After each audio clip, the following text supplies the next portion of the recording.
तो friends, thumbnail देख के आप लोगों को पता चल गया है कि पैन कार्ड अगर ऑब्जेक्शन हो गया तो उसको क्लियर कैसे करना है।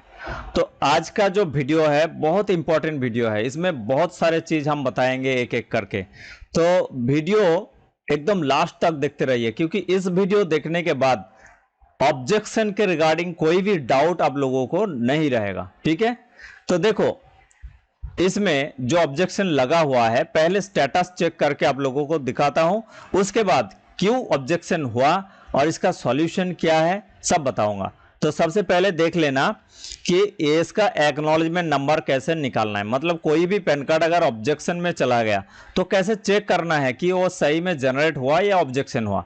तो ये चेक करने के लिए आपको पहले एक्नॉलेजमेंट नंबर मैनेज करना है। तो एक्नॉलेजमेंट नंबर कहाँ मिले, तो अगर एनएसडीएल से अप्लाई किया है हमारे पोर्टल से, तो पहले आप हमारे पोर्टल लॉगिन करो और ये पैन एंड सर्विस पर आ जाइएगा और एनएसडीएल पैन ऑप्शन पर क्लिक कीजिए। और यहाँ पे दो ऑप्शन होता है, यहाँ पर एक फिजिकल पैन ऑप्शन होता है और पेपरलेस पैन ऑप्शन होता है। तो अगर आपने फिजिकल पैन ऑप्शन से किया है तो इस ऑप्शन से सर्च करना, अगर पेपरलेस से किया है तो पेपरलेस ऑप्शन से सर्च करना। तो इसमें कैसे सर्च करना, देखो फिजिकल पैन ऑप्शन पे जब माउस का कर्सर ले जाओगे तो यहाँ पे देखो दिखाएगा एक्नॉलेजमेंट लिस्ट। ठीक है, एक्नॉलेजमेंट लिस्ट जो है यहाँ पर दिखाएगा, तो यहाँ से मिल जाएगा। मैं पेपरलेस से अप्लाई किया था तो पेपरलेस ऑप्शन पर जाता हूं और पेपरलेस पैन लिस्ट ऑप्शन पर क्लिक कर लेता हूं। ओके, अब देखता हूं कि कौन सा एप्लीकेशन मेरा पेंडिंग है। तो 23 तारीख को मैंने एक अप्लाई किया था, ये वाला। चलो उसका एक्नॉलेजमेंट नंबर है, मैं एक बार फाइंड करके देख लेता हूं। ये जो फाइंड किया तो भी ये वाला ही आ गया है। 23 तारीख को मैंने अप्लाई किया था, तो 23 तारीख को जो अप्लाई किया हूं उसके एक्नॉलेजमेंट नंबर ये है। तो ये एक्नॉलेजमेंट नंबर मैं कॉपी करके अभी चेक करूंगा ये पैन कार्ड का स्टेटस स्थिति अभी क्या है। तो चलो इसको कॉपी कर लेता हूं यहां से। ठीक है, कॉपी कर लिया। अब चेक करने के लिए क्या करना है, हमारे डाउनलोड सॉफ्टवेयर जो ऑप्शन है इस पे क्लिक करना। क्लिक करने के बाद एनएसडीएल पैन स्टेटस जो ऑप्शन है यहां पर क्लिक करना, अगर एनएसडीएल चेक करना है तो। ठीक है, अगर यूटीआई चेक करना है तो यहां से, तो बस एनएसडीएल से किया तो एनएसडीएल पैन स्टेटस पर क्लिक कर लूंगा तो पैन स्टेटस की जो वेबसाइट है वो खुलेगा। आपको यहाँ पे एक खुल के आ गया है। अब क्या करना है, यहाँ पर आपको पैन न्यू चेंज रिक्वेस्ट पर क्लिक करना और इसमें आपको एक्नॉलेजमेंट नंबर डालना है और आई एम नॉट रोबोट इस बॉक्स को टिक मार्क लगाना है और फिर सबमिट ऑप्शन पर क्लिक करना है। तो सबमिट पर जब क्लिक किया तो देखो यहाँ पर लिखा है, ये तो एक्नॉलेजमेंट नंबर है, लिखा हुआ है कि we have received the documents with reference to your PAN application, however the documents are not valid, please click here for details. तो इसमें क्लिक करने के लिए बोल रहा है और नीचे एक बॉक्स है और बॉक्स पे जब टिक मार्क करोगे यहाँ पे एक चूज फाइल का ऑप्शन दिया हुआ है। ठीक है, तो चूज फाइल में जो डॉक्यूमेंट्स अपलोड करोगे उसका भी क्राइटेरिया यहाँ पर दिया हुआ है। डॉक्यूमेंट्स अपलोड स्पेसिफिकेशन क्या है, मोड आपको ब्लैक एंड व्हाइट और कलर, मतलब ब्लैक एंड व्हाइट भी स्कैन चलेगा, कलर स्कैन भी चलेगा। और फाइल टाइप क्या रहेगा, PDF, JPG, JPG, documents, docs, ये साइज, ये सब डॉक्यूमेंट्स की टाइप चलेगा। Maximum size up to 2 MB पर फाइल, मतलब 2 MB से ज्यादा फाइल यहाँ पर अपलोड नहीं होता है। ठीक है, तो ये तो क्राइटेरिया है। अब ये देखो, ये चेक करने के लिए, मतलब किस लिए ये ऑब्जेक्शन हुआ है ये देखने के लिए आपको क्लिक हियर जो ऑप्शन है यहाँ पर क्लिक करना है। तो जब यहाँ पर क्लिक किया हो, लिखा हुआ है देखो, date of birth is different in application and proof. ठीक है, बोल रहा है कि आपने एप्लीकेशन के टाइम, मतलब ऑनलाइन में जो डेट ऑफ बर्थ आपने लिखा है और date of birth proof documents जो दिया है उसमें डेट ऑफ बर्थ अलग अलग है, इसलिए आपका ऑब्जेक्शन हो गया है। और नीचे बोल रहा है कि submit date of birth proof of applicant where name and date of birth in application match exactly with corresponding details in date of birth proof. बोल रहा है कि एप्लीकेंट्स का एक date of birth proof documents आप upload कीजिए जहां पे एप्लीकेंट्स का नाम and date of birth application के साथ मैच कर जाए। तो आपको बोल रहा है कि वो डॉक्यूमेंट्स अपलोड कीजिए जिसमें एप्लीकेंट का नाम and date of birth application के टाइम में जो दिए थे उसके साथ मैच होना चाहिए। ठीक है, समझ गए आप लोग। अब क्या करना है, अगर इससे आपको ज्यादा जानकारी चाहिए तो यहाँ पर टीम सेंटर का नंबर भी है, मेल आईडी भी है, यहाँ पे कॉल भी कर सकते हैं और मेल भी कर सकते हैं। तो मैं इस वीडियो में पूरा सॉल्यूशन बताने वाला हूं। तो ये पेन मैंने डिजिटल पेन एप्लीकेशन से क्या हुआ था। डिजिटल मतलब यहां पर देखो, ये जो पेपरलेस पेन ऑप्शन होता है ना, यहाँ पे देखो पेपरलेस पेन, तो ये पेपरलेस पेन ऑप्शन से मैंने अप्लाई किया था। ओके, पेपरलेस से अप्लाई करने के बाद ही ये ऑब्जेक्शन लग गया है। क्यों ऑब्जेक्शन लगा वो भी बताऊंगा, ठीक है, डॉक्यूमेंट्स प्रूफ दिखाऊंगा एकदम, और उसका एक एक करके पार्ट पार्ट करके सॉल्यूशन बताऊंगा। तो वीडियो थोड़ा लंबा हो सकता है, बट वीडियो देखने के बाद एक ही वीडियो में आप लोगों को बहुत कुछ जानकारी मिलेंगे, और इन फ्यूचर आपको पैन कार्ड एप्लीकेशन के लिए जो भी क्वेरीज डाउट रहेगा वो सब क्लियर हो जाएगा ये वीडियो देखने के बाद, ठीक है। तो पेपरलेस में दो ऑप्शन होता है, यहाँ पे इंस्टेंट होता है, एक इंस्टेंट होता है और स्कैन बेस्ड होता है। तो मैंने ये दूसरा वाला ऑप्शन से किया था। तो दूसरा वाला में क्या होता है, एक आपको date of birth proof documents upload करना पड़ता है, फोटो सिग्नेचर अपलोड करना पड़ता है। तो इस केस में देखो अभी दिखाता हूं क्यों ऑब्जेक्शन क्यों हुआ है, एप्लीकेशन में क्या डेट ऑफ बर्थ डाला था और डॉक्यूमेंट्स मैंने क्या क्या देखा था दिया था, एक बार देख लो, ठीक है। तो चलिए आप दिखाता हूं। तो देखो ये एक्नॉलेजमेंट स्लिप जो एप्लीकेशन के बाद ही मिलता है, तो ये है एक्नॉलेजमेंट नंबर, दोनों मैच करा लीजिए, लास्ट में 90026। और देखो जो स्टेटस मैंने चेक किया है उसमें भी एक्नॉलेजमेंट नंबर 90026 दोनों मैच कर गया है, ठीक है, दोनों मैच कर गया। अब कस्टमर का नाम ये है और डेट ऑफ बर्थ देखो 12/9/1995, मतलब 12 सितंबर 1995 इसका डेट ऑफ बर्थ है। तो ये डेट ऑफ बर्थ मैंने किस डॉक्यूमेंट्स के हिसाब से फिलअप किया था एक बार चेक कर लेता हूं, ठीक है। तो एप्लीकेशन में डेट ऑफ बर्थ था 12/9/1995, देख लिया।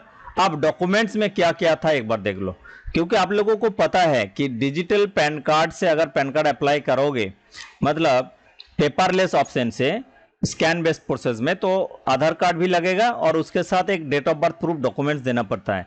तो date of birth proof documents में मैंने वोटर कार्ड लगाया था, और इसमें क्या हुआ, डेट ऑफ बर्थ प्रूफ आधार में जो था और वोटर कार्ड में अलग था, दोनों अलग अलग था, बट नाम और ये वगैरह सब कुछ ठीक ठाक था, एड्रेस वगैरह,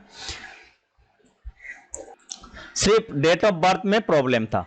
और वो भी सिर्फ ये जो दिन है दिन का, क्योंकि वोटर कार्ड में है 19 सितंबर 1995 और आधार कार्ड में है 12 सितंबर 1995, सिर्फ 7 दिन का डिफरेंस है। तो इसलिए वो ऑब्जेक्शन लगा दिया है, क्योंकि पेपरलेस से क्या, अगर इसी डॉक्यूमेंट से हमने अगर मैनुअल अप्लाई से कर देते ना तो ये पैन कार्ड हो जाता, ठीक है। मैनुअल मतलब जो फॉर्म फिलअप करके बनते हैं उसमें अगर डेट ऑफ बर्थ प्रूफ में जो डेट ऑफ बर्थ है और आधार कार्ड में जो डेट ऑफ बर्थ है अगर दोनों अलग अलग है तो भी चलेगा, ठीक है। और इस केस में मैनुअल केस में आप किसी भी एक का डॉक्यूमेंट्स लगा सकते हैं, मतलब वोटर कार्ड का भी लगा सकते हैं, चाहे तो आप आधार कार्ड भी लिख सकते हैं, दोनों में से कोई भी एक डेट ऑफ बर्थ लिखने से पैन कार्ड बन जाता है, वो फॉर्म फिलअप प्रोसेस में। बट डिजिटल प्रोसेस में पेपरलेस ऑप्शन से अगर करोगे तो पेपरलेस ऑप्शन में वोटर कार्ड अगर आप दे रहे हो डेट ऑफ बर्थ प्रूफ के लिए या कुछ भी दे रहे हो, उसका नाम and date of birth Aadhaar card से एकदम सेम टू सेम होना चाहिए, तब डिजिटल प्रोसेस में अप्लाई हो पाएगा, नहीं तो ऑब्जेक्शन लग जाएगा। तो हमारे केस में ऐसा ही हुआ है, वोटर कार्ड में डेट ऑफ बर्थ था 19 सितंबर 1995 एंड आधार कार्ड में था 12 सितंबर 1995, ओके। तो इसलिए ऑब्जेक्शन हो गया है। अब ये तो स्लिप में मैंने एप्लीकेशन में जो डेट ऑफ बर्थ मैंने डाला हूं सेम टू सेम वही डॉक्यूमेंट्स आपको अपलोड करना है। कहां पे, यहां पर जो दिखा रहा है ना, यहां पे अपलोड, ये बॉक्स पे जब क्लिक करोगे तो चूज पीडीएफ क्लिक करना है और डॉक्यूमेंट्स अपलोड करना है। तो एप्लीकेशन के टाइम जो डेट ऑफ बर्थ आपने एंटर किया है ऐसा एक date of birth proof documents आपको अपलोड करना पड़ेगा वहां पर। तो बाकी डॉक्यूमेंट्स मैंने क्या लगाया था वो भी एक बार देख लो, ठीक है। ये तो एप्लीकेशन स्लिप है, स्लिप में मैंने ऑनलाइन एप्लीकेशन में डेट ऑफ बर्थ डाला था 12/9/1995। चलो अब आधार कार्ड में क्या था एक बार देख। अब देखो आधार कार्ड में डेट ऑफ बर्थ थे 12/9/1995। मतलब हमने ऑनलाइन फॉर्म में जो डेट ऑफ बर्थ दिया हूं, एंटर किया हूं, आधार कार्ड में भी सेम है, तो दोनों बराबर है। चलो आप दिखाता हूं वोटर कार्ड जो मैंने लगाया था उसमें क्या डेट ऑफ बर्थ था। और वोटर कार्ड में डेट ऑफ बर्थ देखो 19/9/1995, मिस्टेक यही हो गया है। तो मैंने डेट ऑफ बर्थ प्रूफ के लिए वोटर कार्ड लगाया था, ठीक है, और साथ में आधार कार्ड दिया था। तो ये वोटर कार्ड में डेट ऑफ बर्थ है 19 सितंबर 1995 और आधार कार्ड में डेट ऑफ बर्थ है 12 सितंबर 1995। तो दोनों में मिसमैच है, इसलिए ऑब्जेक्शन लगा दिया है कि आपका जो डेट ऑफ बर्थ है, यहाँ पर जो बोल रहे हैं, ये देखो यहाँ पर बोल रहा है कि आपने एप्लीकेशन के टाइम जो डेट ऑफ बर्थ दिया था और आधार आपने डेट ऑफ बर्थ प्रूफ जो डॉक्यूमेंट्स दिया है वो दोनों मिसमैच है, इसलिए आपका ऑब्जेक्शन लग गया है। ठीक है, तो चलो अब आभा कार्ड में देखो क्या डेट ऑफ बर्थ है। आभा कार्ड में तो आधार के हिसाब से ही होता है, तो आभा कार्ड में है 12/9/1995। ठीक है, तो एक एप्लीकेशन के साथ दो डेट ऑफ बर्थ मतलब दोनों डॉक्यूमेंट्स में मैच है। कौन कौन डॉक्यूमेंट्स में? आधार कार्ड में और आभा कार्ड में। तो अब तो ऑब्जेक्शन लग गया है, तो ये ऑब्जेक्शन हटाने के लिए कौन सा डॉक्यूमेंट्स आपको देना पड़ेगा? जो एप्लीकेशन के टाइम डेट ऑफ बर्थ अपने डाले थे उस डेट ऑफ बर्थ से मैच करेगा ऐसा एक date of birth proof documents आपको अपलोड करना है यहां पर। ठीक है, तो वो कौन सा डॉक्यूमेंट्स है? आभा कार्ड है, क्योंकि आभा कार्ड में ही डेट ऑफ बर्थ एप्लीकेशन के साथ मैच कर रहे हैं। ठीक है, इसलिए आपको आभा कार्ड ही अपलोड करना है। तो इस वीडियो में हम अभी तो दिखाया कि ये पैन कार्ड अभी तक ऑब्जेक्शन में है, तो आज आभा कार्ड अपलोड करके आप लोगों को दिखाऊंगा और कितने दिन में ये जनरेट होता है, जनरेट होने के बाद भी आप लोगों को स्टेटस चेक करके दिखाऊंगा कि ये अपलोड करने से पैन कार्ड बनते हैं या नहीं।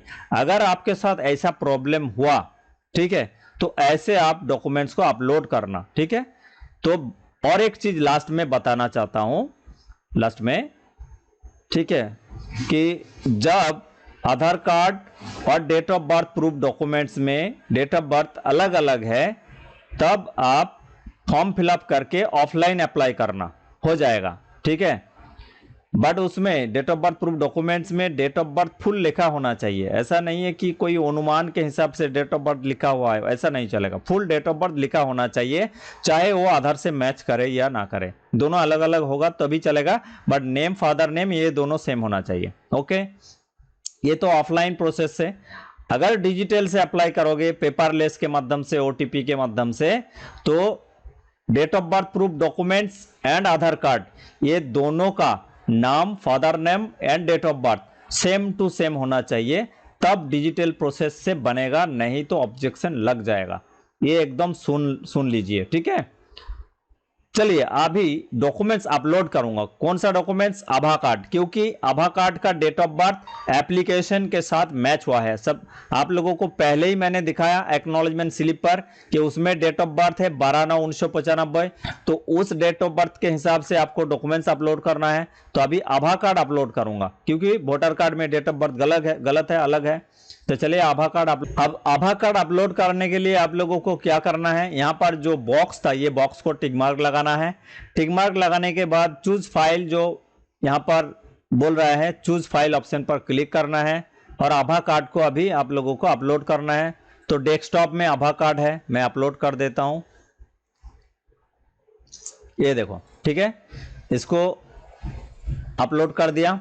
यहाँ प्रोसेसिंग दिखा रहा है, प्रोसेसिंग दिखा रहा है। ठीक है, थोड़ा वेट कीजिए। अब यहाँ पर एक नोटिफिकेशन आ गया है कि do you want to upload more documents. आप और कोई डॉक्यूमेंट्स अपलोड करना चाहते हो तो क्या करना है, ओके कर देना। यहाँ पर देखो, Abha card PDF documents uploaded successfully, बोल रहा है कि डॉक्यूमेंट्स आपका सक्सेसफुली अपडेट हो गया है। ठीक है, तो आज अपलोड किया हूं। आज तारीख कितना है? 25 अगस्त 2025। ये देखो 25 अगस्त 2025 है, तो आज अपलोड किया हूं। उसके बाद दिखाऊंगा, फिर आप लोगों को 2-3 दिन के बाद स्टेटस चेक करके दिखाऊंगा यही एक्नॉलेजमेंट नंबर से कि पैन कार्ड कब बनता है। ठीक है दोस्तों, आशा करता हूं कि ये वीडियो देखने के बाद बहुत सारे क्वेरीज आप लोगों को क्लियर हो गया है। अगर इससे भी और कोई क्वेरीज है आप लोगों के पास, ठीक है, जानकारी लेना चाहते हो, तो आप हमारे ऑफिशियल वेबसाइट में हमारे ऑफिस का नंबर है, मैं दिखाता हूं, लॉग आउट कर दिया। ये हमारा वेबसाइट है fdcommunicate.com। यहाँ पर हमारे ये देखो व्हाट्सएप नंबर है, इसमें व्हाट्सएप कर सकते हैं और यहाँ पर कॉल कर सकते हैं, नहीं तो वीडियो का जो कमेंट सेक्शन है उसमें कमेंट करके बता सकते हैं आपका क्या प्रॉब्लम है, ठीक है। तो मैं कोशिश करूंगा आप लोगों का प्रॉब्लम सॉल्व करने की। अगर वीडियो अच्छा लगे तो वीडियो को लाइक शेयर जरूर कीजिए, चैनल को भी सब्सक्राइब करके साथ में रहिए, क्योंकि ऐसा नया नया अपडेट और ये जो कठिन परिस्थिति है इससे बचने के लिए कैसे आप लोगों को सॉल्यूशन चाहिए, ठीक है, वो ये चैनल से आप लोगों को मिल जाएगा। इसलिए जरूर इसको सब्सक्राइब करके रखिए और ज़्यादा से ज़्यादा वीडियो को शेयर कीजिए, ताकि और कोई दोस्तों के साथ या रिटेलर के साथ अगर ऐसा प्रॉब्लम हुआ तो वो भी अपना प्रॉब्लम सॉल्व कर पाएगा। ओके, तो दोस्तों सबको मेरा तरफ से बहुत बहुत धन्यवाद। जय हिंद, जय भारत, वंदे मातरम।